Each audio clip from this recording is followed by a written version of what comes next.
watching KWQC TV, making a difference in the Quad Cities. Live from the Quad Cities,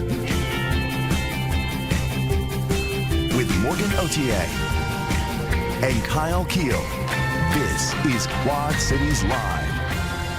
Today on QCL Tasty with Tiff. Tiffany's restaurant owner Tiffany Cannon will join us in the QCL kitchen for a look at edible holiday gifts and details on how to make them yourself. And mark your calendar for a special evening at the Quad City Botanical Center hosted by the QC Cultural Trust. We're getting the details on Winter Lights Culture Bright. Plus QC That's Where. The Rock Island Downtown Alliance is here with some exciting updates about this year's Deck the Downtowns holiday initiative. You're watching Quad Cities Live. Thank you so much for joining us. I'm Morgan Otier. Shoot for the stars at the Putnam Museum and Science Center. There is an exciting new exhibit open now, giving visitors a unique look at outer space. Scott Peak is joining us from the Putnam with those details. Scott, welcome back. It's good to be here. So many things to talk about with you today. All really fun things. We are going to start though with the Hubble Space Telescope exhibit. It's open now? Yeah. Awesome. Yeah, okay. It's been open for a few weeks. It's really fun and immersive, and it's straight from NASA, and it was developed with the Smithsonian, so it's a really well done exhibit. Okay. It's been traveling around for a long time, but now it's finally at the Putnam. It's finally at the Putnam. How does that work? I mean, when you have a traveling exhibit that is super popular, how do you kind of throw your hat in the ring? You just got to get on the schedule. You just got to get on the schedule far enough in advance. Yeah. Yeah. Very cool. Okay, so you talk about how it's very immersive. We're seeing some images right now. Kind of describe for people what to expect when they show up to check this out. So kind of the coolest part of the whole thing is you walk into this kind of like video screen tunnel that has all of these images that the Hubble has taken.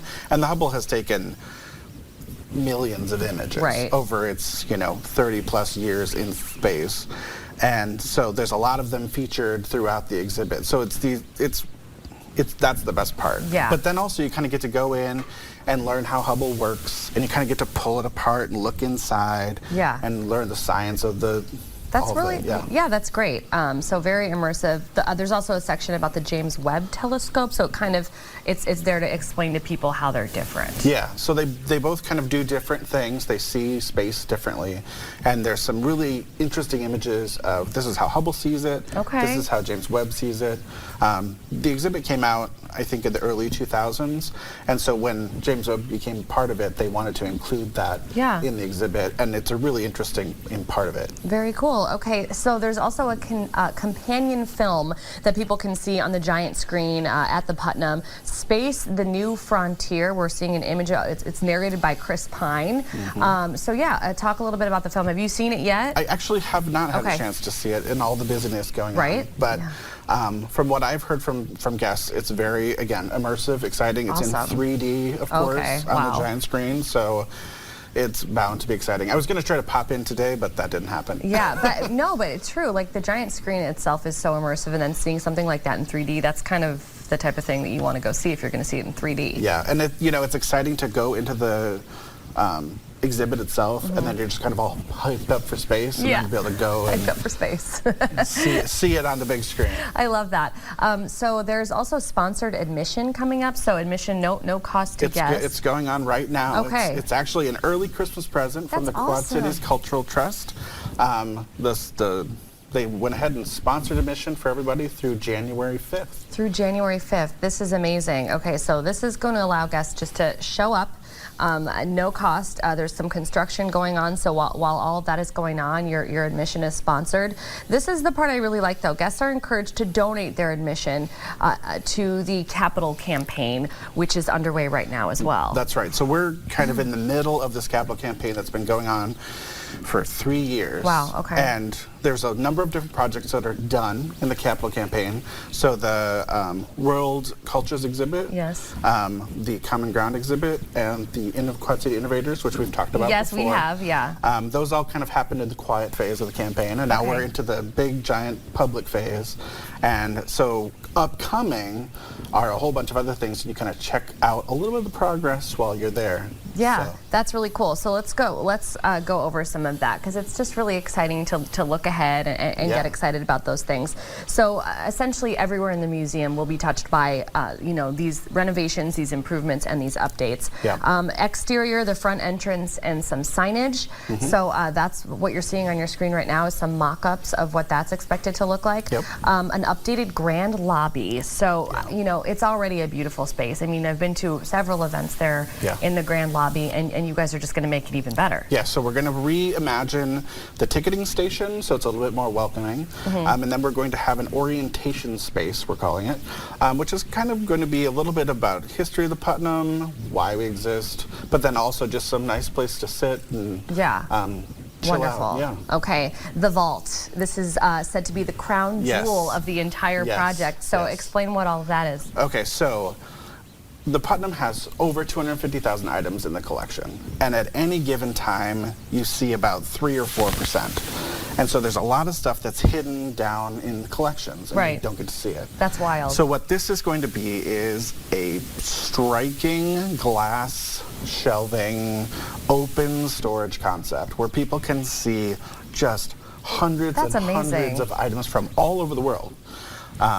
That the Putnam collection has that maybe you've never seen before. That is so cool. And so we're seeing images right now of what it looks like and what it's expected to look like. So people are going to get to see so much more at this museum, artifacts, things like that they've never been able to see before, because you guys are just literally making it visible. Yeah, no, exactly. Your storage is becoming visible. And so on some level, not a ton, because I don't want the curators to, get upset at me, but some of that will change from time to time. So we'll have some sections that will have different, items of the month or different textiles. A little bit of rotation, exactly. So and some of it will stay sort of the same, but again, a whole bunch of stuff that you've never been able to see before. Yeah. Plus, there will be some interactives in that space to have you dig deeper into the collection. You'll be able to search the database and see what's there.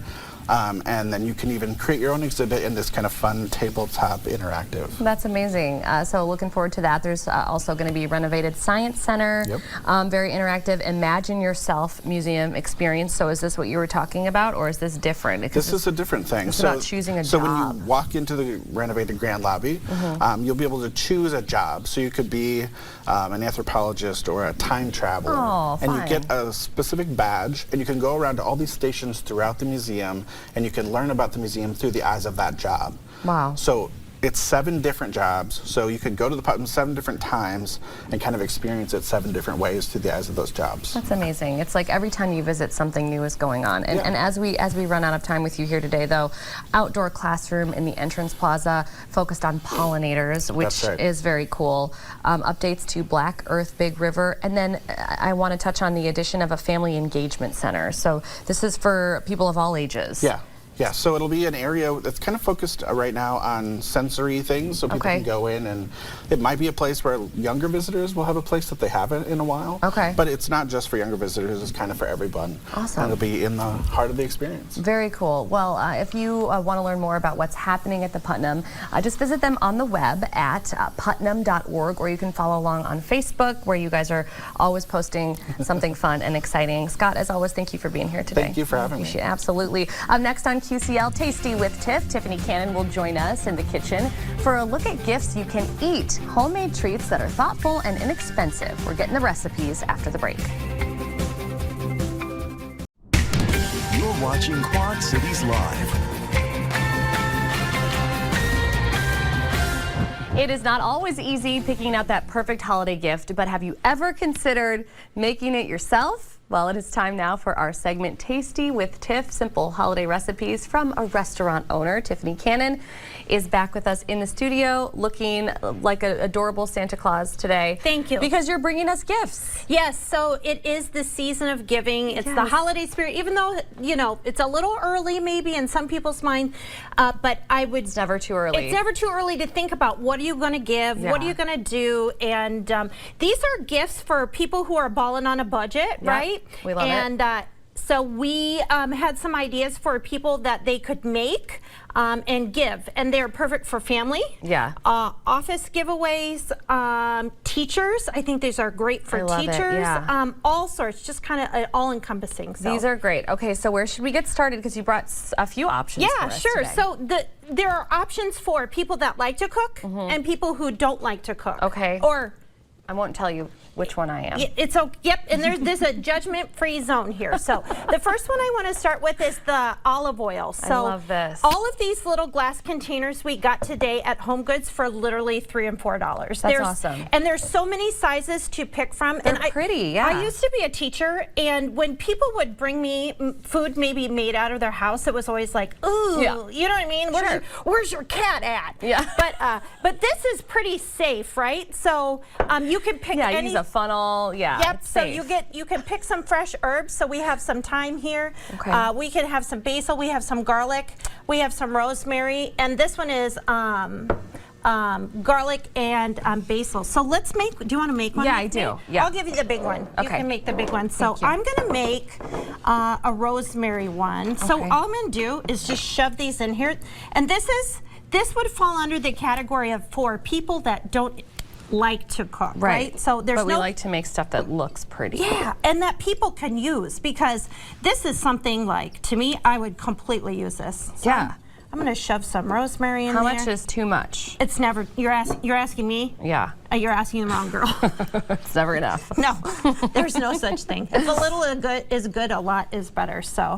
Perfect. That's how I feel about garlic. Yeah. So. Do you want some garlic in there? Can I? Yeah. I don't know if it'll fit. It's gonna fit. We're gonna shove it on in there.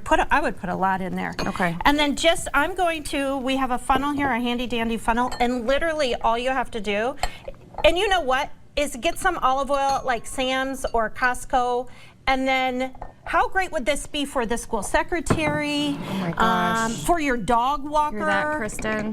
Yeah. You know what I mean? Yeah. Got some olive oil coming. Yeah. Seriously though. Yes, I love it. I think it's such a great idea because it's so pretty too. Do you want to fill it? Yes. There you go. Thank you. There's the olive oil. Thank you. And then if you just want to, you could make different varieties.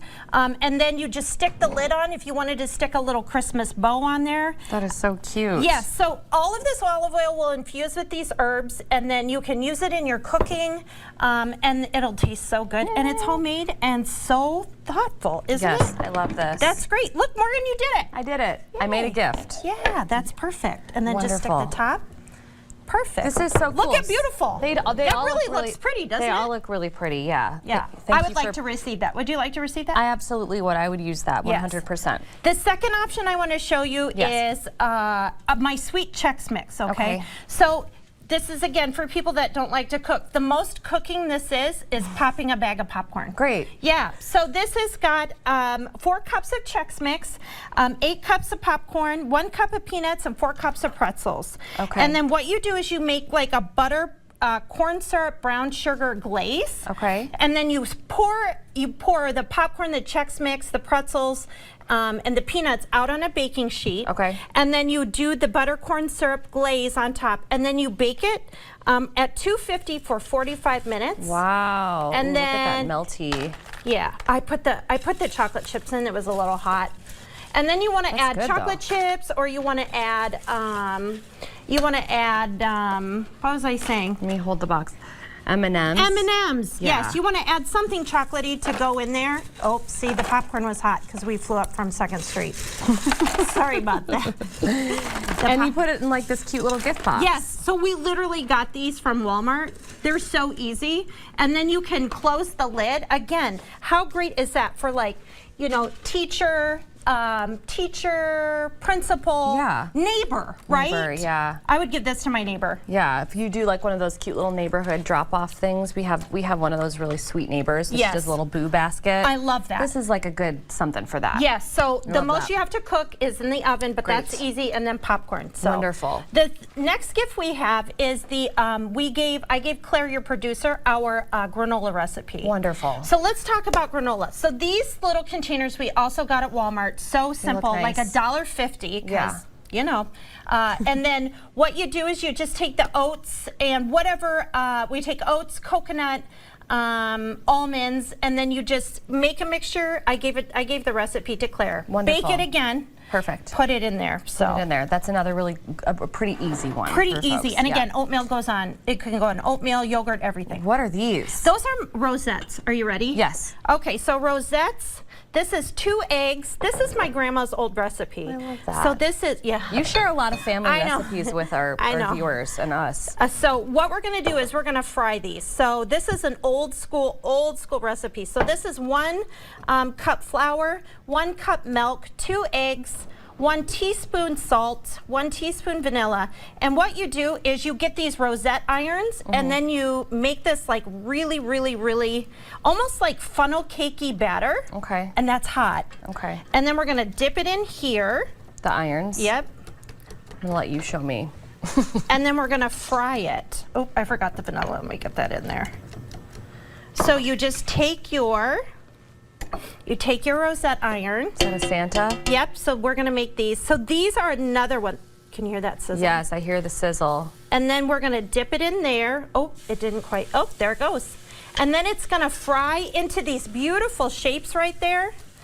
And then you can put these, we just got this platter at Dollar Tree, and then it's going to, that's what they look like when you're done with them. That's so cool. Isn't that you put amazing? Powdered sugar on them? Yep, and then you hit it with powdered sugar. Okay.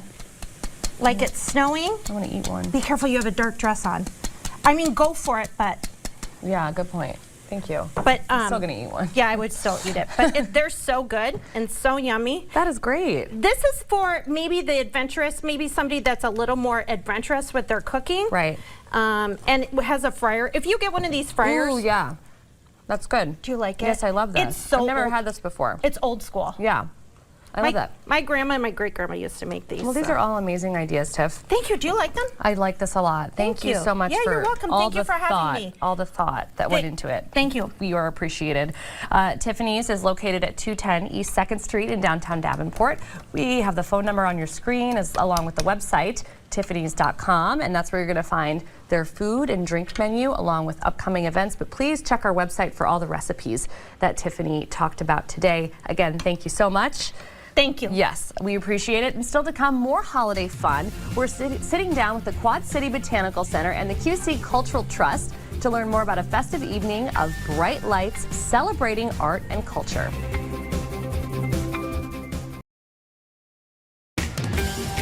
You're watching Quad Cities Live. The 8th annual Winter Lights event is underway now at the Quad City Botanical Center. The outdoor gardens are currently blooming with more than 250,000 glowing lights. And there's a special evening planned for next week in conjunction with Winter Lights, presented by the Quad Cities Cultural Trust. Ryan Willey is the executive director of the QC Botanical Center, and Jen Lewis-Snyder is the executive director of the QC Cultural Trust. Thank you both for being here today. Thank you for having us. Yeah, absolutely. Lots to talk about. Winter Lights officially underway as of late last week. Tell us a little bit about Winter Lights. It goes on for weeks and weeks, really brings out a lot of people. It's our largest event of the year, so we kicked off last Thursday. It's 5 acres, just over 250,000 lights. Amazing. Something for everybody. Hot cocoa activities. Tropical sun garden, indoor-outdoor experience. It's a ton of fun. It is, and we're seeing some video of the event, I'm assuming from last year. But you guys are always doing something new. It seems like every year there's some type of new addition, and there are this year actually several new things that people have to look forward to. Lots of them, and that footage is actually from this Thursday. year, because so I saw the lighted tunnel. Yes, that is new this year. That's one of the new things. We have a wonderful custom-made cactus display in front of our greenhouse, made by some students at Davenport West in the welding program. Wow. We've added about 40,000 individual lights as well. So, as you said, there's something new every year that people can come out and experience. Yes, and this is, folks, brand new video from this year because they've got this lighted tunnel, which is super fun for kids, families. They love to walk through stuff like that. A new dancing light show performance. So we want to kind of talk about this collaboration, this partnership. Jen, tell us more about the mission of the Cultural Trust. Well, the Cultural Trust aspires to be the leader enriching art and culture for all. That's why for the past 2 decades, we've invested almost $19 million in our 6 legacy partners, including the Botanical Center. It's unrestricted funds. You don't see that a lot in funders. Typically, there's some type of restriction with the funds, but we believe so deeply in each of their missions that we're giving them unrestricted funds and saying, do what you want with it because you are the expert in your realm. Wow, that is a special kind of support for our arts and culture organizations here in the Quad Cities. And there's a very special evening next Wednesday at the Botanical Center, Winter Lights Culture Bright. So where did this idea come from and how did you guys, I mean, it's happening next week, but how did you kind of decide how to execute this? You know, funding is one thing, but we really are a convener as well, and we meet with our legacy partners monthly, and one thing that we find is when they're all opening exhibitions at the same time, it's hard because you only have so many free days as a family in the Quad Cities to choose, you know, what are we going to attend and when are we going to attend it? And so to collaborate with all of them and say, let's avoid duplication, let's foster collaboration, and let's kick off each of your exhibitions on different days. We're going to kick off Festival on a different day, then we're going to kick off Winter Lights, so that we can have this series where the public can consume everything without a scheduling conflict. And the grand finale is December 4th, where they're all going to come together at the Garden and give an appetizer of their programmatic impact. Wow. And we're going to end with some epic fireworks. Yes. Epic is right. Yes, that sounds awesome. Okay, so Ryan, kind of explain how this is going to work, the way that I'm understanding it. And we've got the event map right there, which is super helpful for people. You can find this online as well. So there's like different stations. Correct. So obviously we'll be at the Botanical Center. Right. Common Chord will be doing Carols in the Sun Garden. Awesome. We'll have the Figge Art Museum doing a painting ornament activity with the families. Putnam Museum, who was just here, will be in our Cocoa tent doing snowball catapults. Fun. And we'll have Quad City Arts out in our children's garden with characters from Frozen. And then one of my favorite things is our dancing light show that you mentioned earlier. Yeah. We take a recording from the Quad City Symphony Orchestra's Holiday Brass Concert. We program lights to move to their live recording. December 4th only, they're going to have a live quintet there playing along with our dancing light display. So you'll get to engage with all of our cultural partners in a way that's unique just to this particular night. Yeah, what an evening to be a part of that. How does it make you feel, Jen, to kind of see this all come together and see all these different groups collaborate, you know, for one mission in mind? It's so special. We know the return on our investment is powerful. We track it every single year, but we get calls all the time about how do you do this, you know, and I think it's trust.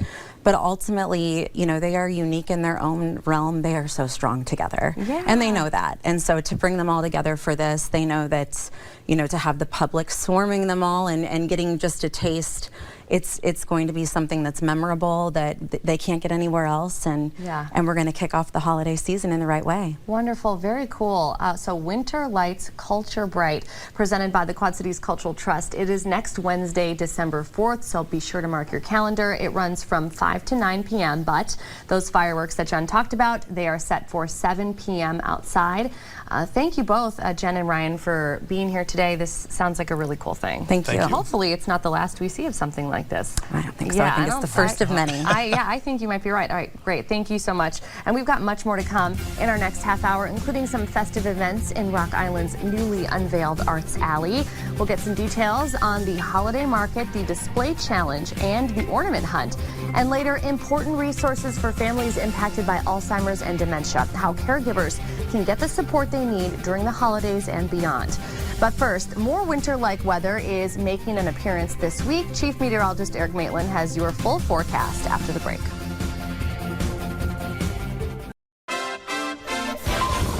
And now your first alert forecast with Chief Meteorologist Eric Maitland. Well, happy Monday, everybody. As we look to the west, we see a few signs of some hope for at least a little sunlight. Now, remember, the sun's going to be setting in about an hour, but we've got some sun rays breaking through the cloud cover here as we look west from Rock Island, and there is some clearing that will happen for some of us.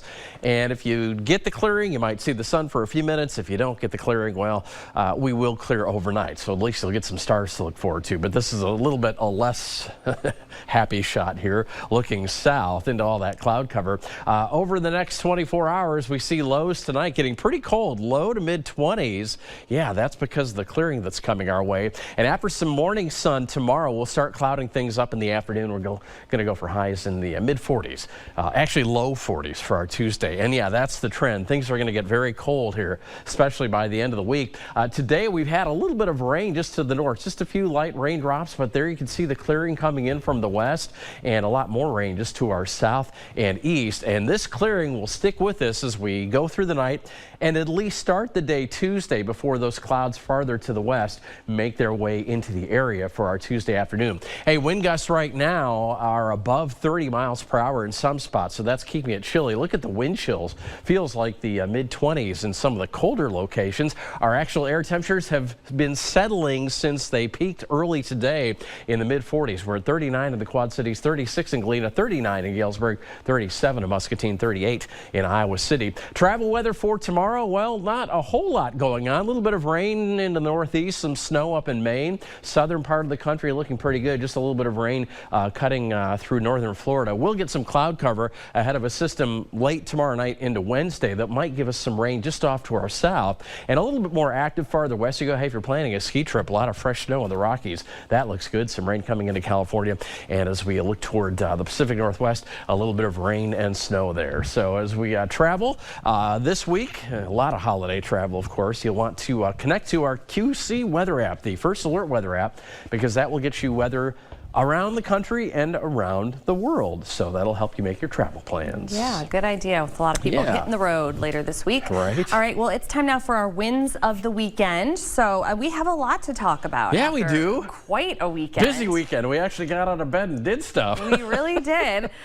So Eric, we'll start with you. You've got a couple today and I've got a couple today. I do too. And of course, this is how we started our weekend. Yes. Cloudy and early on Saturday morning, but it was bright because of the holiday spirit in downtown Davenport with the Festival of Trees Parade. You and I co-hosted. It was fun. And the weather was good enough that the crowds there were just great. Yeah, the wind was like a non-issue. I think that really makes or breaks like how cold you're going to feel. Yeah, and by a degree or two, it was warm enough to get the bands to play, and we had bands all the way from Galva and all over the place. It was great. Yeah, we loved that. And you have another win. Yeah, and if you couldn't see the parade live, we've got that rebroadcast coming up, probably Thanksgiving into Christmas. Check our listings. We'll announce it as well. Here's my next win. Everyone's looking online. Well, that's cheese. No, that's actually soap. I make soap as a hobby. I just haven't done it in a long time. And it's very relaxing. It's a little dangerous, though, because when you first start out, you're dealing with some caustic chemicals. But it all turns into soap. And I made 2 batches there of a tea tree soap. I'm going to do it again Wednesday. I've got the day off. Going to make some cedarwood soap. Just because I ran out, and so I've got to replenish my supply. But of course, every time I do it, so many people ask, "Hey, can I have a bar?" What a cool hobby! And I give some away. So grows hops, makes soap, goes kayaking. That's true. You're trying to be a Renaissance guy. I love that. I think that's great. So my win is. Hey, there we are. Would you look at that? Yeah, right. I think my mom might have taken that photo. She did, and I thank her for it. I reposted on social media. Yeah. Thank you for that. Then I'll make mine a little different. So Darby and my nephew, Michael Jr., got to come and watch the parade. They kind of just sat right behind us, collected candy. So it was fun to be there at the same time. And then they really wanted to be on TV. So at the very end of the broadcast, I kind of popped them up really quick. They made an appearance. They could make an appearance. If you weren't watching closely. Yeah. They were there. They were there. It was really cute, and they had a really good time, which makes me super happy. The reason why my nephew was there is my brother was also in town. We had our Thanksgiving on Saturday night because he's a garbage man, and so he works the very next day after Thanksgiving every year, and it makes it really hard to do anything on Thanksgiving. So we kind of made it fun. So my brother and I, we like spicy stuff. So if you've ever seen the Hot Ones show, you can watch them on YouTube and different. We went through the entire catalog of Hot Ones hot sauces. So from like the smallest Scoville level all the way to the last dab, which is supposed to be the hottest one. Whoa. And and we put it on our turkey, and so we both succeeded. We both did it, but you can tell he was struggling a little bit. The eyes were watering, the forehead breaking out in a sweat, right? Yes, at the dinner table, but it was a lot of fun. Like, and it had my mom just cackling, and Darby, and they were like, "You guys are crazy." Well, it sounds like it was fun. I mean, from the morning, the parade to the hot sauce, it was all about family, right? That's what the holidays are all about. It was quite a weekend. So, all right, so those were our wins of the weekend, but much more to come on QCL.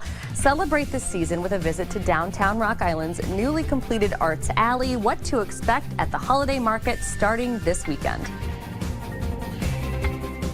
QC, that's where we work best when we're together. QC, that's where is brought to you by a partnership with the Quad Cities Chamber and Visit Quad Cities. QC, that's where. It's where we are celebrating the unveiling of downtown Rock Island's Arts Alley, which is kicking off its inaugural holiday market this weekend. Here with those details and much more is Jack Cullen, the executive director of the Rock Island Downtown Alliance. Jack, welcome back. Morgan, thanks for having me. Thanks for being here. Yes, every time you're here, it means that we have something really cool to talk about that's going on downtown Rock Island or just in the Quad Cities in general. So we want to start with Arts Alley. Obviously, this was an anticipated large project there downtown, and at this point it's pretty much complete. It pretty much is. You know, more than $500,000 in improvements. Amazing. Part of the City of Rock Island's larger rebuild downtown project. Arts Alley has 2 large-scale murals spanning more than 4,000 square feet of wall space. We'll have decorative lighting soon. It has these brand new retail vendor stalls that were built by Crawford Company, a longtime Rock Island business, and we'll be programming it pretty much, you know, on the heels of it being completed. And the Arts Alley Holiday Market coming up, we're excited about. Yes, very cool. And this video that you're seeing is from just last week. Arts Alley really kind of marking the start of the holiday season. You guys had the tree lighting out there. Weather was, you know, a little bit iffy, but like, look at that crowd of people. I mean, and what a great event. It was truly a great kickoff. We couldn't have asked for a better turnout, honestly, despite the weather, and it had a Hallmark feel to it with the first snow of the season. The snow, the carolers, the tree lighting, all of that. So a very, very special day just last week. And this weekend, we are looking forward to the Arts Alley Holiday Market, the very first one.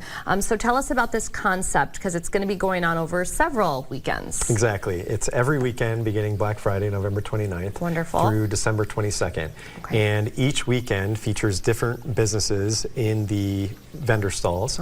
And so we'll have 10 different businesses throughout the whole span of the holiday market. Amazing. And in addition to the businesses that we'll be visiting, we'll have a variety of family-friendly activities in Arts Alley. So petting zoo, visiting Santas, a trackless children's train to ride. We even have a tree farm coming December 7th and 8th from That's perfect. Fulton, Illinois, Timber Lane Tree Farm. We're excited to welcome them to downtown. They are wonderful. So lots of really cool stuff to do and see with the petting zoo and the tree farm and the trains that are going to be down there, and the 10 businesses that they're going to be doing pop-up shopping in these vendor stalls, which if you haven't seen them yet, you were describing really how cool this is. Yeah, Crawford Company converted shipping containers essentially into these, you know, state-of-the-art, climate-controlled retail vendor stalls. Very cool. And yeah, we kick off this weekend with Active Endeavors and Nest Modern Goods. Awesome. And just keep going from there with a variety of businesses each weekend. And the hours are 10 to 4. Except for Black Friday and Small Business Saturday, we're teaming up with That Damn Shopping Trip. So the hours are extended 1 hour and go 10 a.m. to 5 p.m. Black Friday, Small Business Saturday. But 10 a.m. to 4 p.m. are the standard hours of the market. Very cool. And we have that event on the show, I believe, this week. So we'll be talking more about that as well. So also as part of the Deck the Downtowns, which is really what this is about, is the train ornament hunt. So that is back again this year, and this is super popular and really meaningful for people with the whole train history there in Rock Island. Exactly, and that's what we're playing off of. Again, partnering with Crawford Company once again. This is the ornament for this year. So this is our train. We have a train ornament that's hiding inside 35 different downtown businesses. So in addition to bringing people downtown to the Arts Alley Holiday Market, we really are hoping that folks are supporting our established businesses throughout the downtown, and this is one way to do that. You find 10 in 10 different businesses, and you get a chance to take one home for your own tree. Okay, and then how do you prove that you found it? Like, you don't actually take it with you, right? We have a stamp card. And so you can pick up a stamp card at any of the participating businesses. You find the hidden train in that shop, and you get a stamp That's fun. from the business owner. So you hit 10, and then you turn in your completed card to the Botanical Center, the library, or Quad City Arts to then pick up your own ornament. Your own ornament. That's very cool, a very fun thing that you can do in downtown Rock Island and really support local businesses. And then finally, the Holiday Display Challenge. We have seen some incredible art already on storefronts throughout the downtown areas. Yes, we have more than 25 businesses in downtown Rock Island participating in our regional Holiday Display Challenge. There's Theo's Java and the Speakeasy. That looks great. Where we connected local artists with businesses that were interested in participating. And it's just incredible, support for the local artists, but also a fun way to get people to explore our downtowns and to patronize different businesses. Our 25 or so businesses in downtown Rock Island are competing against about 50 businesses in between downtown Davenport and downtown Bettendorf. So fun if you want to try to see them all. You'll see a variety of original artwork on the windows throughout the 3 downtowns, and in some cases too, our business owners did the decorations themselves. That's really cool. Yeah, there was a whole a bunch of different artists that completed these, so you can kind of go down, pick your favorite, and vote, and all of that. So for more information on any of the events and activities that we talked about today, you can actually even see a schedule of the vendors that are going to be in Arts Alley over the next 4 weekends. Just visit Downtown Rock Island on the web. That web address is downtownrockisland.org. Jack, thank you so much for coming on the show today and telling us all about it. Thanks so much for having me. We'll see you downtown. Absolutely. It's going to be a good time. Well, still to come on QCL, the holidays can be an especially tough time on people who are caring for a spouse or family member with an illness. We'll learn more about resources offered through an Alzheimer's Association support group next. You're watching Quad Cities Live. November is National Family Caregivers Month, and the number of dementia caregivers in Iowa is nearly 100,000. In Illinois, there are more than 300,000 dementia caregivers. Haley Flanker leads Alzheimer's Association support group at Senior Star, and she's joining us in the studio now. Thank you so much for being here. Yes, thank you so much for having me. We really appreciate you. This is an important topic. We just heard how many people are impacted in both of our fine states in Iowa and Illinois, and it's quite a few people. Let's start though by if we could have you talk a little bit about dementia and Alzheimer's for people who have not been touched by the disease and the symptoms there and what makes it really such a difficult thing. Yeah, so with dementia, when someone really starts to see those signs, it could be that, they used to be able to do their checkbook and they no longer are able to manage their finances. It could be that all of a sudden they're taking a drive somewhere and they've been every day and all of a sudden they don't know how to get back home. They feel lost. It could be that they can't find the right words or remember those, scheduled appointments that they used to never have a problem with. And so all of a sudden it doesn't just impact them, but their family around them, their community as well. Yeah, it's difficult to see a loved one. It's difficult to go through this, but it's also difficult to love somebody who is going through this because, it really starts to affect you as well. And they need a lot of care. And that's when this support for caregivers comes in because caregivers themselves really deal with a lot. Yes, absolutely. So, oftentimes we talk a lot about as a caregiver, we grieve our loved one twice when we're going through that process because we're slowly watching them as they're changing and maybe they can't communicate or their personality changes, which can happen with dementia as well. And so, they're really struggling themselves with how do I manage all of this as all of a sudden they can't do the things that they did in their household anymore. And now they have to take on that that responsibility, as well as just trying to manage themselves. Yes, and it's the expensive, emotion. it's exhausting emotionally, physically.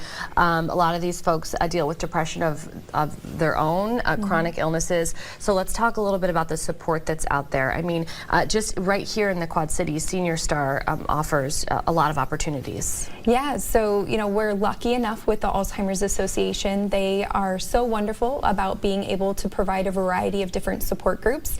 At Senior Star, we offer one on the third Monday of every month. Wonderful. And it's a great opportunity where others can get together. No one that is caring for dementia should have to do this alone, and it's an opportunity to sit with others to talk about what they're struggling with, how others have coped with it, but also we do a lot of great presentations. The Alzheimer's Association is really fighting through that research to find a cure for the disease, and so we at Senior Star in December are going to be having a local neurologist that is going to be talking about the treatments that are coming out, which is incredible. We're so excited. We know with the Alzheimer's Association they're going to find a cure really soon. Yes, we've been hearing that, and it's going to be exciting for families to hear from a neurologist, and just gives that little extra bit of hope for these folks that are dealing with this. And before we run out of time, we also want to talk about the helpline. We have it on the screen right now. This is 24/7, 365 days a year. Yeah, it's incredible. They're master level clinicians that someone, if they need help, if it's 3 o'clock in the morning and they're struggling, they can pick up the phone, call the 24/7 helpline, and they're going to talk them through, what to do and resources that are available to them. Amazing. And you and I as well, folks out there, there's ways that you can help a caregiver. If you know that somebody is going through this, just make sure that you check on them and see if there's anything you can do to help out.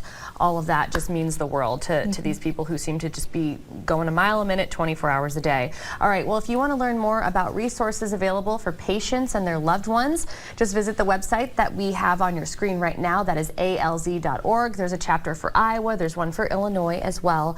Haley, thank you so much for joining us on the show today. Just a really important topic, especially this time of year. Yes, thank you. Thank you so much. And thank you so much for watching. Your local news at 4 is up next.